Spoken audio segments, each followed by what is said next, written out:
Toda a honra e toda a glória seja dado a Deus, caros irmãos e também irmãs. Mais uma vez eu me encontro aqui na presença de Deus. E nesse momento, irmãos, eu gostaria de passar uma parte que me vem em frente aqui. Não estou com a Bíblia aqui, irmãos, mas eu vou tentar falar mesmo sem ter a Bíblia. No livro de... primeiro eu saúdo a todos com as saudações cristãs. Quero dar um ósculo santo, agradecer aos irmãos, pedir aos irmãos que deixe o seu like, se for possível compartilhe o vídeo, coopere conosco nesta parte, porque é para o bem do Evangelho de nosso Senhor Jesus Cristo. Irmãos, o assunto que eu ia trazer aqui diante, que Deus me trouxe na minha mente, é no livro de Mateus capítulo 24, onde diz assim, alguns versos, porque eu não estou com a Bíblia, foi uma coisa que me veio em frente há pouco, diz assim, 24 de Mateus: E tendo Jesus saído do templo, aproximaram-se dele os seus discípulos, para lhe mostrarem a estrutura do templo. E olhando ele tudo isso, disse: Olhai e vede tudo isto. Eis que não ficará aqui pedra sobre pedra que não seja derribada. E um dos discípulos perguntou-lhe: Senhor, quando há de ser todas essas coisas, o sinal, o fim do mundo? O Senhor Jesus Cristo disse: Ouvireis de guerras, rumores de guerras. Olhai e não vos assusteis, porque ainda não é o fim. Surgirão falsos profetas, falsos cristos, que se possível forem enganarão a muitos. Glória ao nome santo do Senhor. Então, irmãos, após o Senhor ter falado tudo isso com eles, irmãos, eles ficaram ali prestando atenção naquilo que o Senhor Jesus estava ensinando, demonstrando para ele. O Senhor Jesus quis demonstrar para eles, irmão, que a prioridade naquele momento não era... Os irmãos perdoem que eu estou um pouco ainda... Eu tive uma enfermidade, eu estou enfermo, porém eu tive uma enfermidade que vocês já sabem qual é que anda por aí, e já estou negativo, porém eu ainda estou um pouco resfriado e com assim, um pouco de tosse, então perdoem se eu fazer esse pigarrinho aqui, tá bom, irmão? Então, irmãos, assim, vou voltando lá no assunto. Bom, o Senhor Jesus começou a explicar para eles o que ia acontecer, e a demonstração ali, irmãos, do templo, o Senhor quis mostrar para eles que o Senhor não estava preocupado com aquele templo, porque hoje, na manifestação de nosso Senhor Jesus Cristo, através, irmãos, da sua morte, da sua ressurreição e da sua ascensão, né, ao Pai, ele deixou claro que nós somos o templo do Espírito Santo.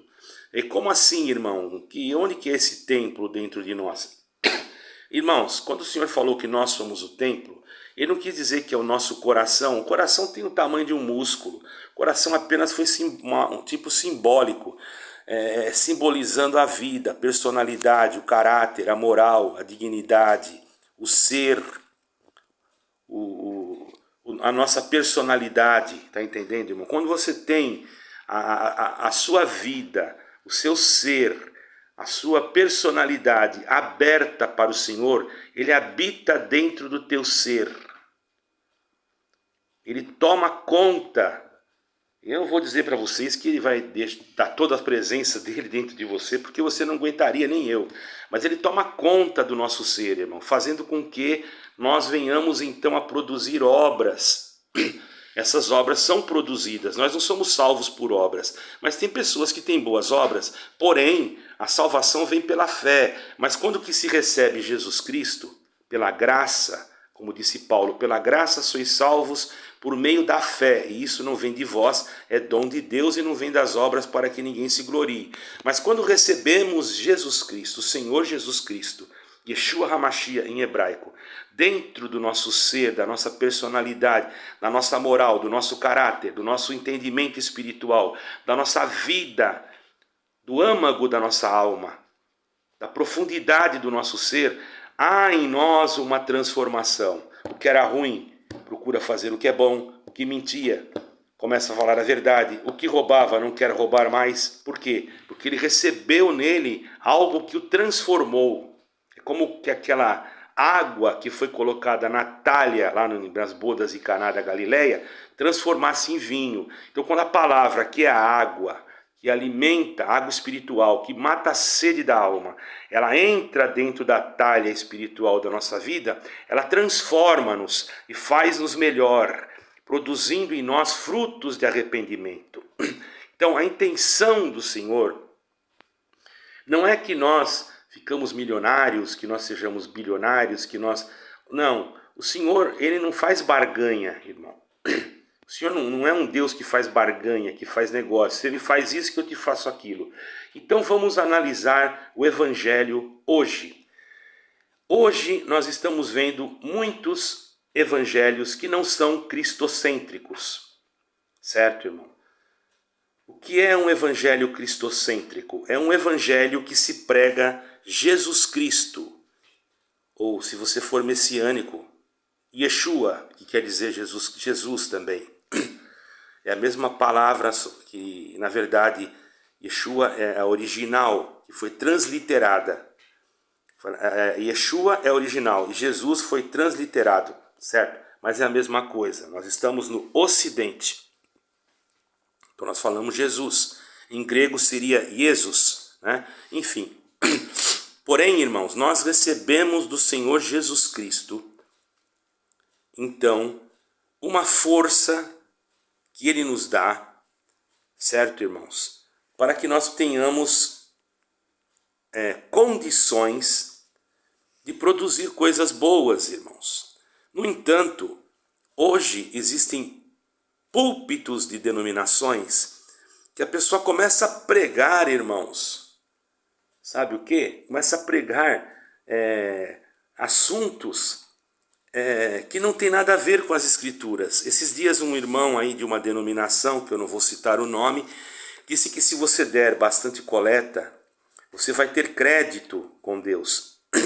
E quando você precisar, é como se fosse uma caderneta de poupança. Você vai chegar e vai falar com Deus: Senhor, eu dei tanto, será que tu pode me ajudar com tanto? Irmão, pelo amor de Deus, que evangelho é esse? O que é isso, irmão?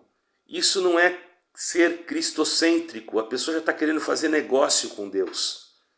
Você é negociante, meu caro irmão, vai fazer negócio com os teus compradores, com aqueles que trabalham com a sua empresa, mas não vem fazer negócio com Deus, não.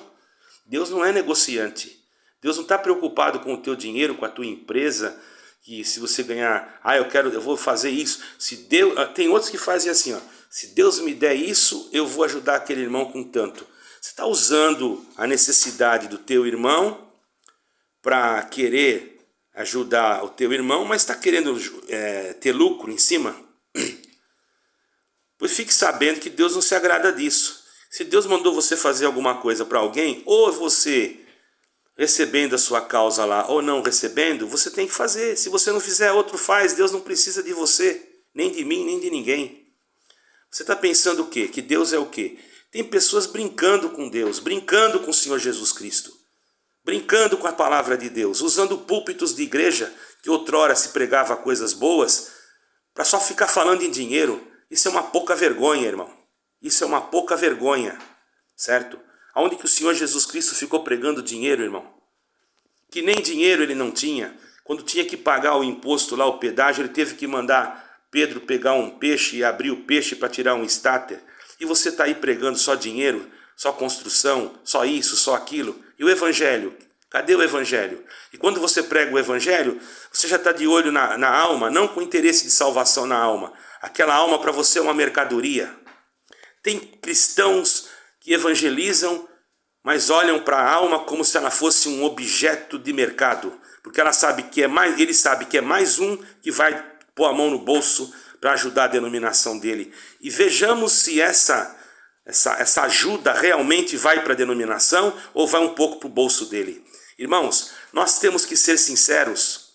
Eu tenho viagens para fazer, tenho lugares para ir, certo, irmão? E não tenho recursos. E eu coloco aí um Pix, coloco um MBWay aqui de Portugal, o Pix é do Brasil, e peço para alguém, quando preciso, manda para mim, porque realmente nós temos necessidades aqui para atender.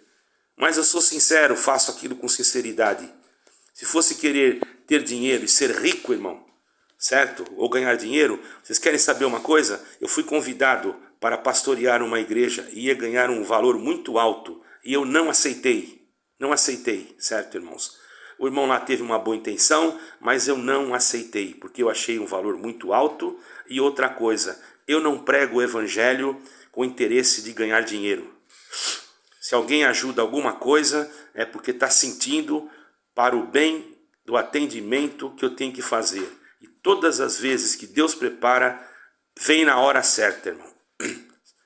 Ninguém pode me apontar o dedo para falar isso, porque é uma realidade. Desde quando eu estava atendendo numa determinada denominação, eu nunca viajei com coletas para o exterior, porque não me davam, certo, irmãos? Inclusive, dentro de alguns envelopes de coleta, eu me lembro que quando fui para o continente africano, tinha envelopes de coleta. Depois um servo diácono me falou que estava escrito: viagem da África para o irmão Raul. Estava escrito lá. Não me passaram nada daquele dinheiro. Não sei nem quanto entrou. Certo, irmãos? Porque não queriam que eu fosse. Eu tenho muito, irmão, muito agradecer a Deus e um diácono, que eu não vou falar o nome dele aqui, que foi uma pessoa sincera, e é sincero, está atendendo até hoje nesse país. Por quê? Às vezes até eu não entendia ele, mas vi que ele era sincero, porque o que ele fazia com sinceridade. Deus que o abençoe. Se ele ouvir este vídeo, ele vai saber de quem que eu estou falando. Ele é uma pessoa que eu respeito, e não aceito falar mal. Por quê? Por que eu não aceito? Porque ele era sincero, o que ele tinha que falar e falava. Falava para mim, falava para qualquer um. E eu estou sendo sincero também, irmãos. Não faça... Olha, e esse diácono quase foi tirado, irmãos. Porque sinceros eles não gostam. Irmãos, vou dizer uma coisa para vocês. Cuidado, não faça negócios com as coisas de Deus. Não use a palavra de Deus para negociar. É errado cooperar? Não. É errado quando você vai numa denominação dar uma oferta? Não. O pregador lá também, ele às vezes se dedica 100% da vida dele para atender uma multidão. É errado ajudá-lo? Eu não acho errado. Certo, irmãos? Eu não acho errado. O que eu acho errado é a pessoa mentir, dizer que não tem, e depois sair para comprar coisas milionárias fora, e depois voltar no país dele e ficar mentindo de novo. Eu pergunto, quem é o pai da mentira, irmãos? Por aí vocês já vão ver se eu estou certo ou estou errado. Não estou citando o nome de ninguém. Quem é o pai da mentira? Ah, mas foi uma mentirinha pequena. Mas quem é o pai? Te arrependa, irmão, antes que o Senhor Jesus Cristo venha. Eu tenho procurado me arrepender todo dia, certo? Então eu não estou atacando ninguém, mas aí está o que o Senhor Jesus estava dizendo. Estes são os maus obreiros, estes são aqueles que não querem que seja propagada a verdade, que chamam aqueles que falam a verdade de blasfemos, de apóstatas, de lobos. Por quê? Porque nós estamos pregando a verdade. Os seus púlpitos das suas denominações, não generalizando, porque púlpito é uma coisa que sobe em cima e tribuna é uma coisa de madeira, então não vamos generalizar. Aquilo ali um dia fica aí, vem o fogo e queima tudo, irmão. Tem gente fazendo templos e prédios só para deixar para o anticristo, querendo comprar quadras inteiras, para quê? Para ser sede de uma doutrina mundial onde o anticristo vai reinar. Vai dando seu dinheiro, irmão, vai deixando o pobre passar fome. Quando o Senhor Jesus vir, ele vai dizer assim: vinde bendito de meu Pai, possuí por herança o reino que vos está preparado desde o princípio, porque tive fome e deste-me de comer, tive sede e deste-me de beber, estava nu e vestiste-me. Eu nunca li em lugar nenhum que o Senhor Jesus falou assim: vinde bendito do meu Pai. Eu nunca li. Possuí por herança o reino que vos está preparado, porque você ajudou a construir uma igreja, porque você comprou um caminhão de areia, porque você comprou 50 sacas de cimento, porque você comprou azulejo, porque você colocou piso, porque você colocou ardósia, porque você colocou isso, porque você comprou todos os vitrôs, porque você comprou as luminárias. O Senhor Jesus não vai dizer isso, irmão. Ele vai dizer: vinde bendito de meu Pai, porque eu tive fome e deste-me de comer. E você está fazendo negócio com as coisas de Deus. Qual é o evangelho que você está ouvindo? Ouça o evangelho cristocêntrico, o evangelho que fala da salvação, que fala de Jesus Cristo, que fala da volta de Cristo em nuvens de glória, que fala, irmão, para nós se prepararmos para enfrentar o que temos que enfrentar, que nos prepara para lutarmos contra as hostes espirituais da maldade, contra o anticristo, contra os seus espíritos malignos, contra as forças das trevas deste século. Busca o evangelho cristocêntrico e você será revestido de uma força sobrenatural para vencer o pecado e, quando ressuscitar, poder receber a coroa eterna e entrar na Jerusalém celestial. Irmãos, tenhamos cuidado, observamos o que nós ouvimos. Não estou generalizando. Pelo amor de Deus, tem muitos pregadores, homens de Deus, tem muitos pastores, homens de Deus, anciães, homens de Deus. Em todas as localidades tem homens de Deus, mas infelizmente está havendo, irmãos, uma certa diminuição daqueles que querem falar a verdade, porque estão sendo lacrados. Muitos que querem falar a verdade estão sendo lacrados, perseguidos, sentados, presos, caluniados, afrontados e dizimados com a língua da peçonha da serpente maligna. Mas Jesus Cristo virá e não tardará e dará a cada um segundo a recompensa. Deus que tenha misericórdia de cada um de nós, porque eu não estou aqui para julgar ninguém, apenas quero dizer: ora vem, Senhor Jesus, e cumpra a tua palavra e nos ajude a ser fiéis a ti no sentido da misericórdia, e que ela nos abrace para que nós possamos ter, Pai Santo, pela misericórdia do teu amado Filho, Yeshua HaMashiach, Jesus Cristo, o direito de entrar na Jerusalém pelas portas. É o que eu desejo para você, caro irmão e irmã, e um ósculo santo dentro do teu coração. Deus abençoe a todos e o nome de Deus seja glorificado. Amém e amém.